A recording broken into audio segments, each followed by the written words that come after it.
Tutors podcast. If you're here for the newest up-to-date and accurate information about the nerdy topics that are near and dear to your heart, well, let me tell you, you ended up in the wrong place. Here we are all about hot takes and grandiose displays of misinformation. So stick along for the ride and you might just blow a blood vessel or two. It's getting cold out there a little bit now, isn't it? And as we start to break into the winter season, I wanted to turn my attention to take my mind off the change. Getting darker out earlier, seasonal depression who? I wanted something warm, cozy, and familiar. That's why I'm going to take us to a barren hellscape, nearly devoid of all life. Uninhabitable except for only the toughest of the tough. And for that, we're going to Finns, Norway. Specifically, Finns, Norway, 1979, I guess. Even more specifically, Finns, Norway, 1979, at the unpronounceable glacier, at the set of a little-known movie, actually, Star Wars Episode 5, The Empire Strikes Back. I know. It's a niche topic. I don't think a lot of people have heard or really seen anything about this one, but I just felt like talking about it today. I've been an off and on Star Wars fan my whole life. I loved them when I was a kid. Then I kind of felt like I outgrew them when I was getting to be a teenager. And then in college, I kind of got my way back into it and got really into the lore and all of the kind of back end stuff that the movies didn't show you. Big shock, I know. One of my favorite things to do is go back to things that I loved as a kid and learn more about them. And as you can probably gather from this whole endeavor that we do, and I feel like Star Wars is not only just a great IP for that activity, but kind of the perfect starter IP for that activity, because I feel like a lot to most people have interacted with and enjoyed Star Wars. And if there is like literally any part of the Star Wars movies or games or anything at all that you liked, there is like hours and hours of content in rabbit holes for you to dive down and explore into to learn more about your favorite things from the Star Wars universe. And that's just always been very cool to me since I've started learning about it, that there was like 40 years of content. So if there's something you like, there's something out there for you to learn more about. And to me, a very core Star Wars memory is the scene in The Empire Strikes Back where Luke is attacked by and fights the Wampa, the humble bumble looking motherfucker. And I vividly remember playing with my neighbors as a kid and reenacting that scene over and over again. And now, as an adult, I get to go back and have fond memories of childhood joy and whimsy, mixed with the crushing realization that Wampas are not, in fact, just some big big monster for Luke Skywalker to dismember, and then rip off that one scene from The Revenant with a Tauntaun. That's kind of fucked up that they would just steal that idea like that, but whatever. And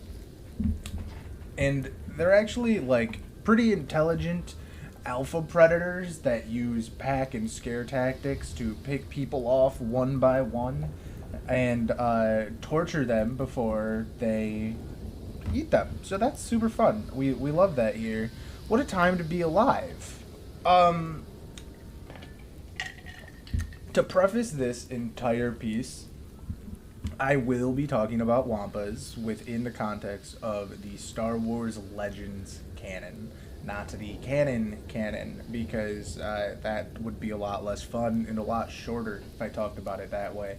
For those that don't know the difference, when Disney bought LucasArts, they moved most of the pre-existing Star Wars media into a kind of legends category, which means Disney is not going to think about the ramifications of nearly 50 years of media when making their billion-dollar blockbusters.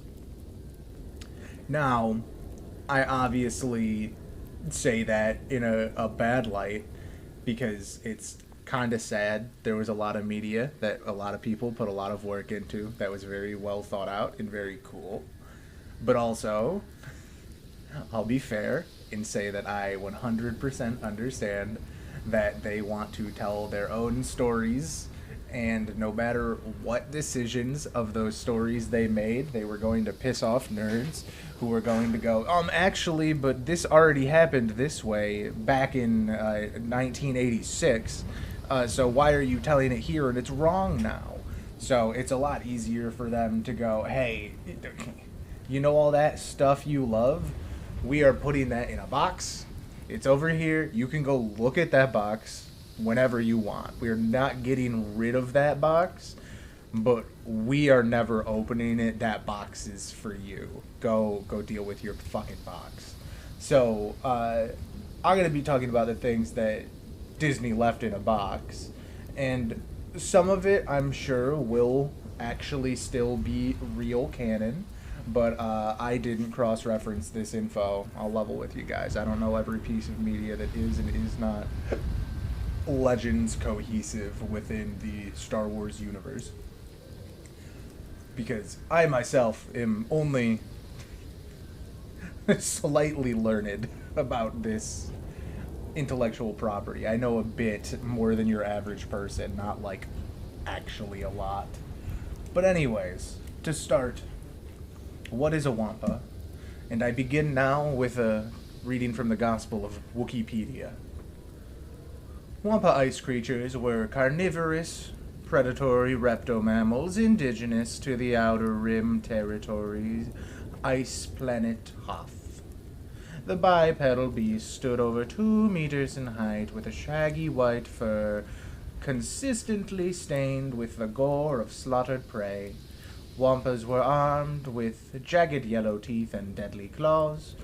Primarily solitary hunters, Wampas occasionally hunted in packs, preferring to ambush their prey from the camouflage of Hoth's snow, banks, and blizzards. Stunned victims were carried back to the creature's lair, typically large ice caves, where the Wampas ate at their leisure. The planet's omnivorous Tauntauns formed the bulk of the Wampa's prey, although they would attack anything they encountered. The alliance to restore the Republic's Echo base on Hoth came under consistent Wampa assault in 3 ABY. So saith the Force, may the Force be with you. Now, I will not continue to read directly from the wiki, as you could do that yourself if you wanted and cut out the middleman. But one thing I do find funny that follows that whole little passage is that it says, while rarely seen away from their remote homeworld, Wampas were known to have participated in illegal gladiatorial combat venues. Now, I know, with the context of the rest of my knowledge, that what they mean by that is that poachers captured them and brought them there for profit and to make money off of them. But the phrasing of it sounds like they just wanted to go do it for fun, just like take a little weekend vacation, just to, hey, you wanna go do a little pit fighting today? Which is really, really funny to me, because they don't have, like, spaceships or anything, so phrasing it in that way was a very interesting choice. But a big opening statement for them as well is that they were put on the Star Wars equivalent of the endangered species list, and people speculate that this is probably a mix of the actual truth, because it is true to say that their hide, tusks, or horns in teeth and claws and things were very highly sought after on the black market, but it also could be kind of an attempt to keep the people that would hunt them safe as well, because I actually don't get into it as much as I thought. There are a lot of stories of people going to Hoth and trying to hunt Wampas and not coming back. So people think there might be a bit of a mix of why they were told no more hunting these guys. And I would say that I'm a little lucky in guessing that most people that are going to be listening to a podcast like this are more than likely familiar with what a Wampa looks like. But just in case, I'm going to rapid fire off some traits and features. And so they got big, shaggy white fur. They're about 2.5 meters tall on average and about 200 kilograms. They have very long arms with very sharp claws on the end, some creepy-ass yellow eyes. The short curved horns on either side of the head serve as an indication of how old they are. They're normally covered in bloodstains around their hands, claws, and teeth and mouth. They actually walk on all fours until they're ready to attack, which freaked me out. I don't like it. It looks weird when you see the picture of it. And finally, one more odd phrasing. Wampas had a single heart within their thoracic cavity, implying that they either no longer do, they have more, or that they are extinct.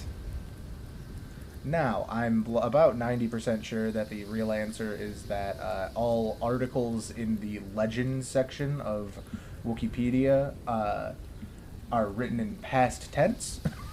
I think that's where it actually comes from, because they are a legend, as we should be viewing them in the context of Star Wars, and as we all know, legends happened in the past. So, now, we got the setup. We know what a Wampa is. We know what they look like. What are they about? What do they do? Are they vibing? Or could I hang out with a Wampa? Could you hang out with a Wampa? Let me set the scene for you. You're a Wampa. You're heading back to your hot date's cave to eat some nice Tauntaun they were telling you that they caught earlier. What can you expect to see? Well, braving your way through the brutal, bitter, biting cold of a winter day on Hoth, you see that they discovered a rather large ice cave to inhabit and call a home. As you cramble on into that entrance, you're hit with the smell of death and decay. Oh, it's your favorite. It's your favorite thing. You're so happy that he has the mood set. The screams of creatures in pain echo, endlessly. They echo so endlessly off of the walls of the ice cave. It's hitting you like a symphony. All of the Tauntauns crying out in pain. You see them dangling from icicles and stalactites. You can clearly see that their ankle has been stabbed through one of these stalactites, and they just hang there, viciously impaled. Some of them, you see, their leg disappears into the ceiling. Presumably, your date took his hot breath, blew it right into that ceiling, made a nice little ice hole, and stuck that leg up in there for you, preserving the meat, keeping it fresh. Now, some of these Tauntauns, they're kicking, fighting for freedom, a freedom that will never come. Others hang in pain shock, as you can expect. They are impaled through the major part of their leg. Now, either way, both of you like your meat fresh, and there's no better place to keep fresh meat than in an entire planet that is also a freezer. You kind of lucked out that way. Now they look at you and they say, which one looks the juiciest? Third from the right, you respond. They use that hot breath again to melt away the ice that sealed the leg in there just by using the same method. Just like Master Luke, you think. An odd thought for a Wampa, to be sure. One leg is already missing Probably a snack they had from earlier. At least your saliva serves as an antiseptic, you think. Keep them alive a little longer. Then, together, you sink your razor-sharp teeth and claws into this still wriggling creature and devour it. So I feel like that gives us a pretty good picture as to what the average Wampa's day-to-day life is like. You just kind of cramble around, you hunt some Tauntauns, you eat some Tauntauns, you live, laugh, love, you repeat. Pretty basic stuff. Now, I'd like to get into a couple more specific stories about and surrounding Wampas. As we know, or likely don't, Star Wars has many ages or time frames, whatever they're called by the fandom and writers. I don't know. I certainly don't know them that well, so I'll just say what some of them are from, but I'm not going to be providing any huge context or anything for it. You gotta go do your own research, go learn about Star Wars like I did. But of course, the first one that we are starting in is the Cold War, which is just a coincidence that we're going to be talking about Wampas and Hoth during the Cold War, because it was actually in Star Wars: The Old Republic. For those of us that don't know, somewhat myself included, I did theoretically know that this is a video game, but it's not one that I ever played, certainly. And there's actually only one thing I want to talk about from this game. It looks like that's where the majority of the Cold War timeline for Wampas comes from.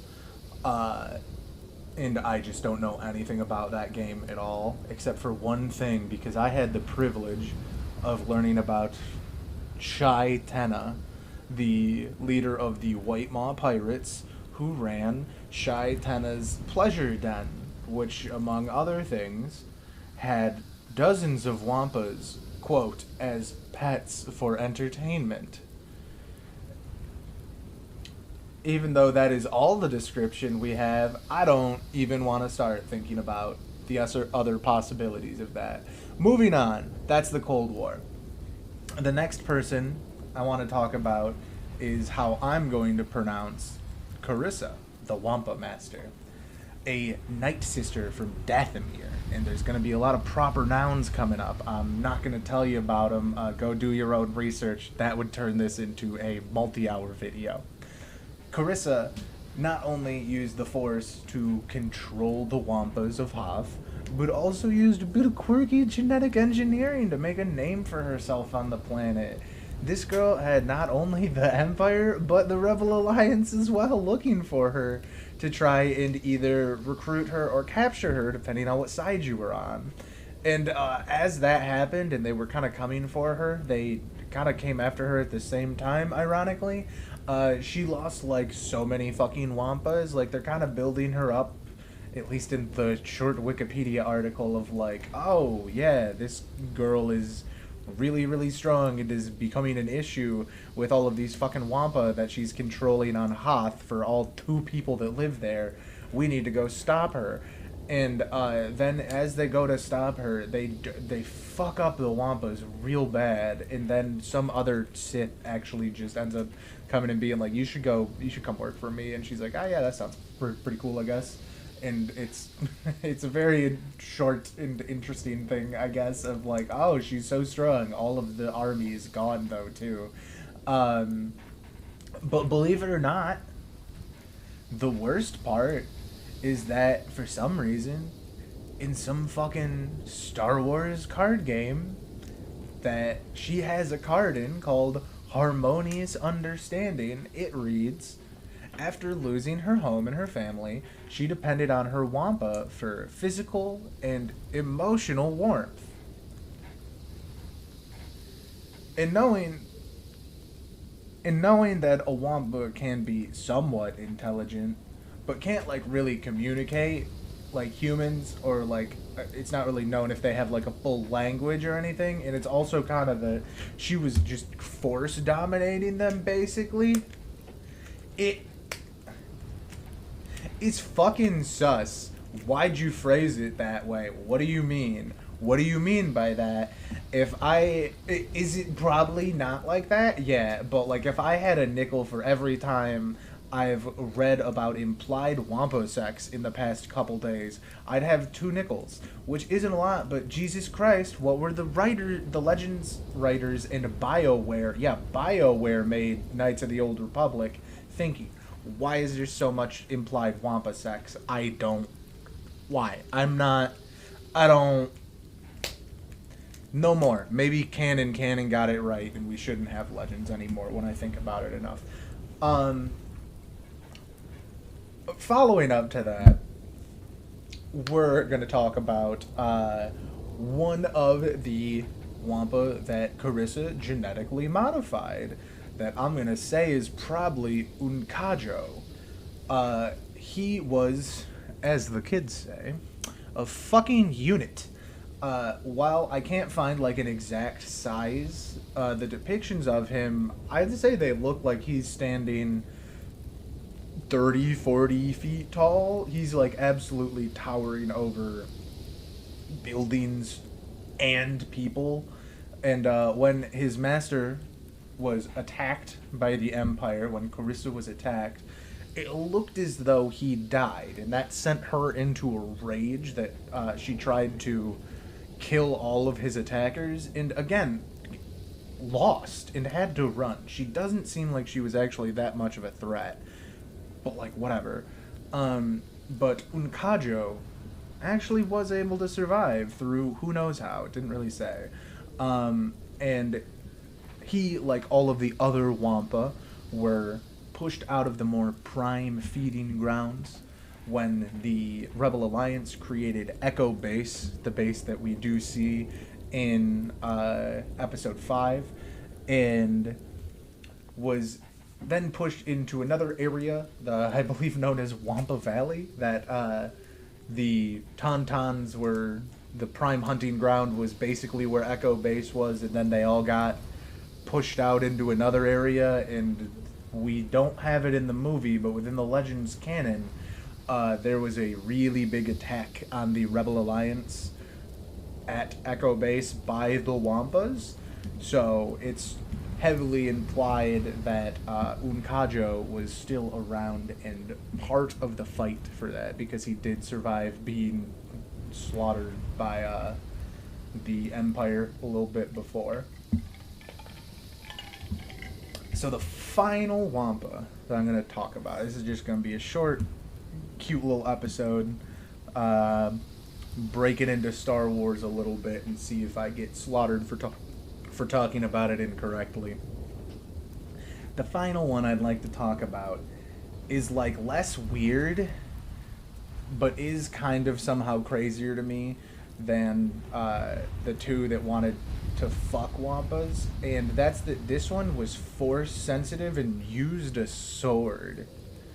Kukak, I'm gonna say, was found by Phyllis Mon, slaver and dark side acolyte something, kind of force sensitive, was able to teach this Wampa about the force. He took Kukak in and gave him a home, and by that I of course mean he captured him and stole him away from his home world to train him as a personal bodyguard. You know, standard stuff.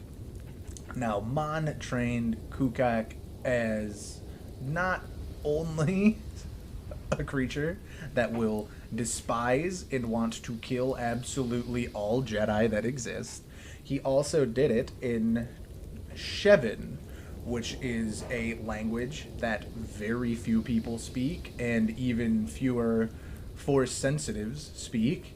So theoretically, Kukak would not be able to be, mind controlled or swayed in the ways of the Force and onto the side of the light or the side of the Jedi, because they probably can't fucking speak the language, and apparently if you don't understand the language, the Force doesn't work, which is not something that I thought was true, but maybe it is, apparently. I didn't know that, but okay. I don't know a lot of things about Star Wars. So, This man takes a Wookiee, not a Wookiee, takes a Wampa, trains it as his bodyguard, and once he's like kind of ready, he gives him a Sith sword, which is not a cool or a different name for a lightsaber. It's actually like just a sword, but it's like a Sith artifact. And that became Kukak's weapon of choice from now on. And what the fuck? Why would he use a sword? It doesn't really make any sense, but it's so funny and so cool to just think about this probably 3.5 meter tall, hulking, white furred monstrosity with razor sharp inches long claws, and then he also just has a sword in his, swinging that at you instead. And apparently at some point he also came into possession of a fucking lightsaber, and it sounds like he kind of used it for a second, which is terrifying and so cool. But he did end up giving it to another member of Mon's retinue, and it kind of showed that he was able to fully distinguish between friend and foe, as he was trained not only to just hate Force users, but he was trained that anyone using a lightsaber was a threat, because it's pretty much only going to be the weapon of the Jedi. I don't know at what point in time this was compared to Order 66 and all of the... I don't know how many fucking Jedi were out there still. But Kukak was able to recognize that his friend had a lightsaber, and that was okay, and he would not kill him in combat. Kukak and Mon presumably stayed together until Mon got or something. I don't fucking know. Didn't really wrap that story up. I feel like Kukak is not the main part of Mon's story, if I'm being honest. It's just what I wanted to talk about. But the funny thing is, for being a bodyguard, when Mon was sitting in his throne room, he had a bunch of them. He had a bunch of bodyguards, as you would for someone that has a throne room. And Kukak was not one of them that was, like, out publicly. He was actually hiding behind a wall most of the time, ready to surprise anyone that would try anything funny against his master. Which just... I don't know, after two of them wanting to fuck Wampas, hearing one that's Force sensitive, I don't know, it's a bit of a palate cleanser. I appreciated it. It was nice. Those are pretty much all that I'm going to talk about, because there's obviously a lot that you can go talk about for anything with Star Wars. I didn't touch on anything in the Battle of Hoth or the actual attack on Echo Base. One of the biggest stories that you hear around different people making videos on Wampa is the poachers that were in Echo Base after the war that are getting picked off one by one, and the last two kill each other so they don't have to suffer the fate of being killed by Wampa. You can go with all of those as well. I think a lot of other people have some really great videos on those out there already that I really enjoyed, and I'd recommend you go look into those. But I haven't heard anyone talking about the people that wanted to fuck them, or the one that had a fucking lightsaber, so I thought that would be a little more fun to go through. So yeah, that's what I have to talk about the humble bumble, the Wampas of Star Wars. As always, it feels good to dive into kind of a childhood love and talking about it here and learning new cool facts about the thing that I love, and see the time and work that people have put into it in the past, and it's still there, and we can still go look at it even if Disney doesn't really fucking care. And that doesn't matter if Disney doesn't care. That doesn't make the stories any less cool.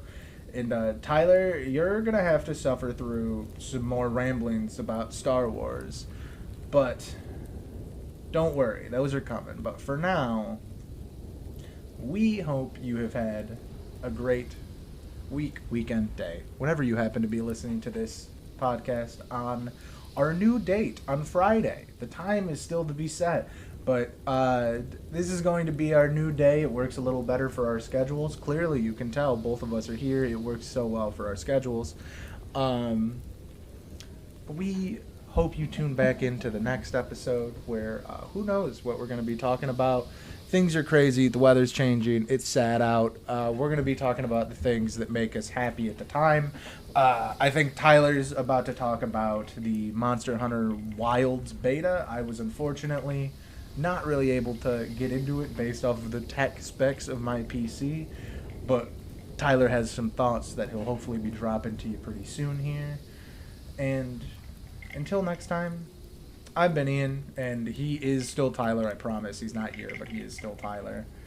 And we hope you stay warm out there, and we hope you tune into the next one.